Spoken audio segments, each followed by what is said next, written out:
چا د قربانۍ وسم نه کیږي او په شک کې چې زه به قرباني وکم یا به ونه کم، ما ته پیسې میلاو شي دومره یا به میلاو نه شي. نبی مهربان صلی الله علیه وسلم فرمای هغه تم پکار دی چې دغه 10 ایام هغه هم خپل اضافي ویښتان او نوکونه ترک کړي او پرېږدي، دینه مخکې ځان سیټ کړي او برابر کړي او دا 10 ایام او دا 10 ورځې او شپې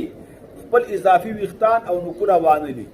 بیا چې که دغه اختر ورځ راشي که د قربانۍ وسې شوې وه پیسې ورسره راغلې وي نو فبها و نعمت قربانۍ دې وکړي، عظیم اجر به ورته میلاو شي. او که چېرته بیا هم د قربانۍ وس ورسره نه و، څه پیسې ورسره نه وي راغلې، څه درک نه و شوی، نبي مهربان صلی الله علیه وسلم فرمایي دا یې د اختر مونځ وکړي او چې خلق قرباني وکړي د هغې نه پس د خپل اضافي ویښتان او نوکونه کټ کړي. نبی اسلام فرمایي ده ته به هم د تمامې او کاملې قربانۍ ثواب او اجر ولیکلي.